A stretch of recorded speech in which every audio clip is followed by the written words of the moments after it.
Well, as you see, ladies and gentlemen, for our concluding agenda point, we have selected a format that I would say is a classical evening format, and that's the fireside chat. And that one today is with Fujitsu, and my speaker, or my chat partner, my interview partner is Ellen Devereux, and she's currently working at Fujitsu in the role of quantum-inspired optimization services consultant. And she's project managing their drug discovery platform. Ellen says she's inspired to realize the potential that technology and people have to digitally transform the world. A very nice statement, I must personally say.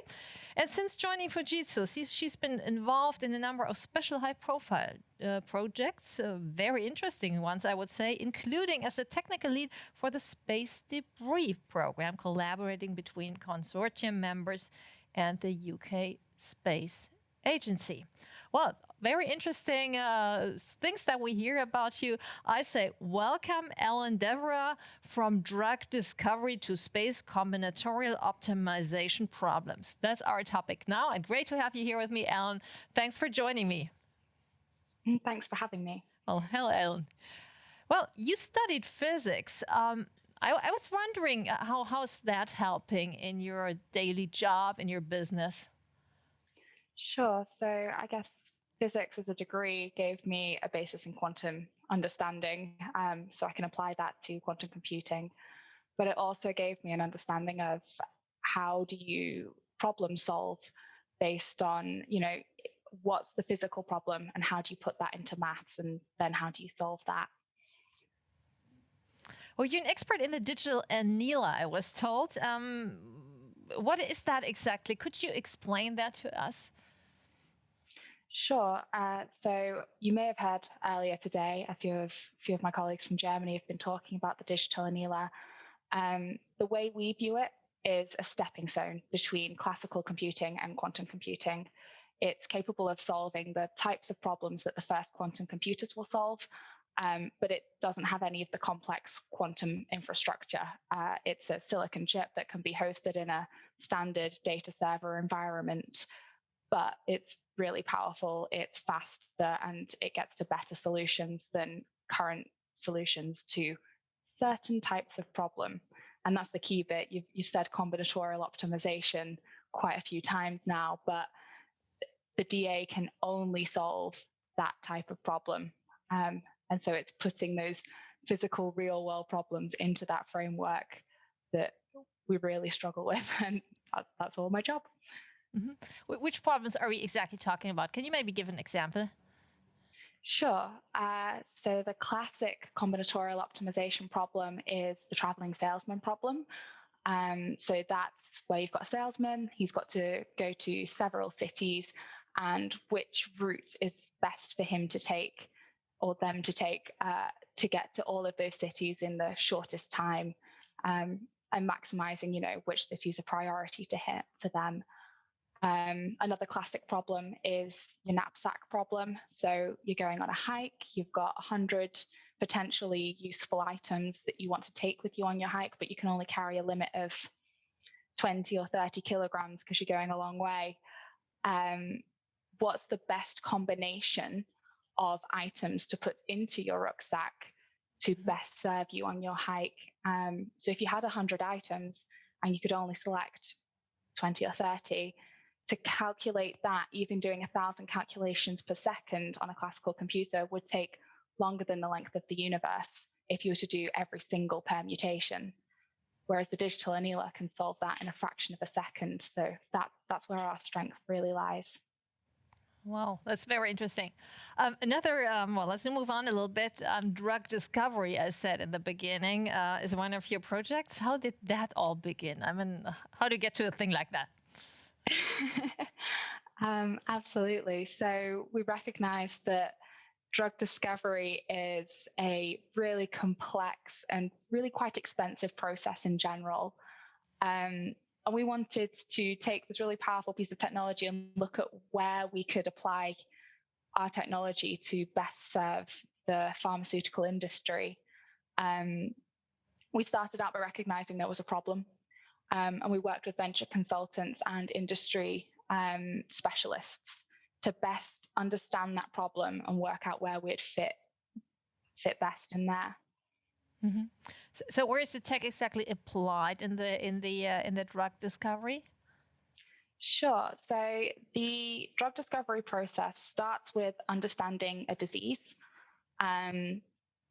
If you know what your disease is, you know what the protein makeup is of that disease, and you identify a binding pocket within that disease that potentially a drug could bind to prevent the disease being so harmful.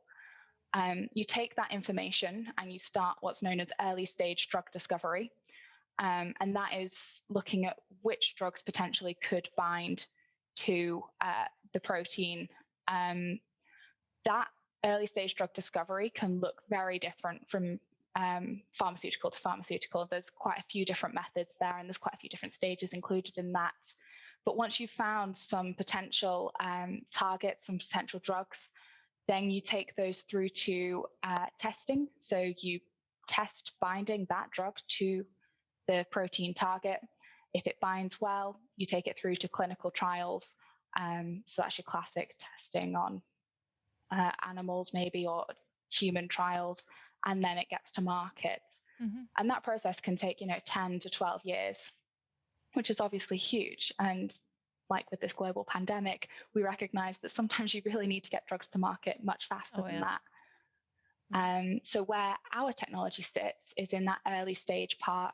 We can solve really large combinatorial problems very quickly.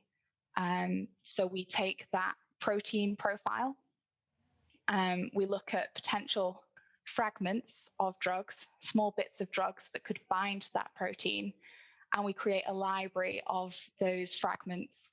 And then the digital annealer will build those full drugs from the fragments. So you've got 5 different fragments and you need to build them together. And then you've got hundreds of fragments within each section of 5.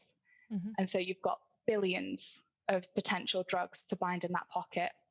The DA then takes those drugs and the properties associated with them and kind of works like a shape sorter.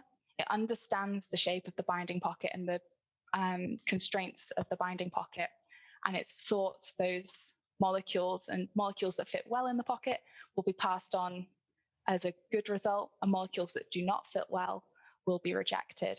So by that process, we can search libraries of up to 10 billion molecules and get them down to a better, more focused library of 5,000.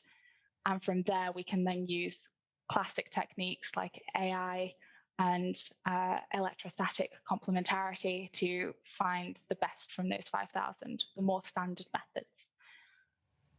That doesn't sound so easy to me. Can you elaborate a little bit more on the technical part behind that? Sure. So you've got a huge fragment library of maybe 100 fragments, but the way that those fragments can fit together in different ways builds up to 1 billion molecules. From that search space, it's much more targeted towards the exact disease protein that we're looking at than conventional methods where, you throw 1 billion known molecules at it. And the digital annealer understands the shape of those molecules, and it understands the shape of the disease protein, and it can sort for the best fit, making sure that we get non-toxic drugs that fit well in the binding pocket, and gives a better starting point for standard methods so that early stage drug discovery timeline is shortened. Mm-hmm. So where has Fujitsu actually already applied the tech, and how does it work in practice? Sure. So our current process is to understand that disease profile. We started out by testing this on dengue fever, which is a well-known disease in the tropical regions, and it's becoming more of a threat to, for example, the US and India, as global warming means that there's more tropical regions. It's carried by mosquitoes and bugs like that, so it's very common. we took an understanding of dengue fever. We found a library of 1 billion molecules that could potentially bind with dengue fever. And we whittled that down to about 3,000 molecules, which then went through the next bits of the platform with our partners at the time, Polaris QB, and they went through and found a list of about 15 molecules, which we're now taking through synthesis and testing. So, that stage that we thought took 12 years, we've brought down to a couple of months. We've then since taken it to customers, and we've worked with a large global pharmaceutical on COVID-19, successfully searching a library of about 10 billion molecules and coming up with, again, 5,000 molecules, which they are now taking through their internal process. And we're about to start again with another European pharmaceutical on a separate COVID-19 target. Sounds very impressive and very important work you're doing there. Let's move on to the next project. Well, we're going far here, but you're working on so many different and interesting issues. The space project I mentioned in the beginning also, and that's of course also in the title of our talk here. From small molecules, as you mentioned, to space. That's a big step. How is this possible? So we heard about a problem called space debris. So at the moment, there are thousands of pieces of space debris in low Earth orbit that sometimes attract. If they're too small, they aren't even tracked. They pose a threat to working satellites in orbit. So these pieces of space debris can be anything from old satellites that are no longer working to bits of launches from the rockets that launch the satellites, to fragments from past collisions. And all of these things pose a threat to current operations. We rely on GPS and imaging from space on a daily basis. So if any of those current operations were impacted by space debris, there would be a large impact. So we answered a call from the UK Space Agency to look at solutions for active space debris removal. And we viewed it as a large combinatorial optimization problem. Sounds so easy when you talk about it, but I'm sure it's not. Who do you work with exactly, and what do you do here? Sure. So we formed a consortium with industry experts, Astroscale. They have a chaser satellite, which they've recently launched a test for, which is able to collect a piece of space debris, bring it down to a deorbiting orbit, and allow it to burn up in the atmosphere below the International Space Station. We took their business model and their plan, and we tried to build a mission optimization tool to fit their business model. We worked with the University of Glasgow to develop artificial neural networks that predict quickly the cost of these orbital transfers to go up to a piece of debris and come back down and deorbit it. And we also worked with AWS, who provided the framework of the SageMaker tools to develop the artificial neural networks. Wow, very exciting. What are the outcomes of the projects? Can you talk about that a little bit? Sure. So the process of data through the platform is to take a customer's debris data. So potentially Astroscale have a set of debris data, which includes the altitude of the debris, the mass of the debris, and details of its exact location, as well as a desirability factor. That information is passed to the artificial neural networks, which calculates those orbital costs in terms of time to transfer and the cost in fuel.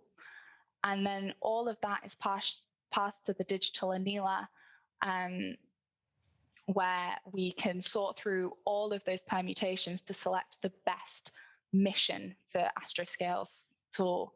And the outcomes of that, where we found, for a test mission, we found 25% faster mission using 18% less fuel and we calculated it thousands of times faster than their current method. To be clear, they don't have an operational method yet because they're not yet in a stage to go and collect space debris. They're still testing their mission plans, but we're still thousands of times faster than they could calculate it. So there's some real benefits there, and we came to a better solution. Terrific, with such amazing projects, with such exciting outcomes, and well, I would say fascinating things that you work on. I'm just wondering, what are the next projects you're working on? Anything more fascinating even that comes up? I'm not sure. We could invite you next year to talk about something else. We're currently looking at logistics operations. Logistics is a classic space for combinatorial optimization problems. So we're looking at potentially warehouse picking. How do we optimize which items you pick when and which routes you take around the warehouse? It's something we've got some experience in Japan. And we're also looking at last mile delivery. Obviously, with COVID, online shopping's grown, online grocery shopping has grown. And how do we optimize that to be more sustainable and also to meet demand and reduce costs? So we're working on that at the moment, and we're really excited about the potential results there. So more exciting projects in the pipeline, as I hear. I have one concluding question for you, Ellen. I wish I could talk with you longer. Where do you see the future of quantum? I mean, it's huge, right? Yes. I'm sure everyone can point to cryptography and the financial market and drug discovery. Those are the classic understanding of where we can point a quantum computer and get better results. But I really think there are going to be more algorithms found in the next kind of 5-10 years, which really exploit quantum physics within the quantum computer to find benefits in ways we can't even potentially comprehend right now. I think it's a really exciting space, and I hope to come up with some algorithms maybe to apply that to real world problems. Well, thank you very much at this point, Ellen Devereux, for a very open and very charming interview, in fact. And I like this concluding talk with you very much. Thank you for being with us. And well, I'm saying goodbye and good afternoon, actually, to the UK. You're not as far as we are. We are almost in the evening. And well, thank you for joining us today. Thank you. Thank you very much. Well, gentlemen, and that was it already, the first day of the Bitkom Quantum Summit. You can still continue, certainly, to network on the platform, and I do encourage you to do so. I'm very sure it's worthwhile, and now after having seen one or the other participant, their profile, that might be even more worthwhile now. The recordings we've been asked, of course, of today's presentations, as well as the presentations themselves, will be available on the platform already as of tonight. And our official program continues here tomorrow at 9 a.m. German time. And then it will be focused more on other quantum technologies, such as quantum communication or quantum sensors. We'll again have 2 stages and a workshop, so it's going to be a full day, a full program again ahead, but an exciting program, I promise that. For now, for today, thank you to all speakers and partners who've made this first day a very exciting experience and very worthwhile. And thank you to you, ladies and gentlemen, for listening and being here as our audience. And I say good evening from Berlin and all the best, and see you tomorrow.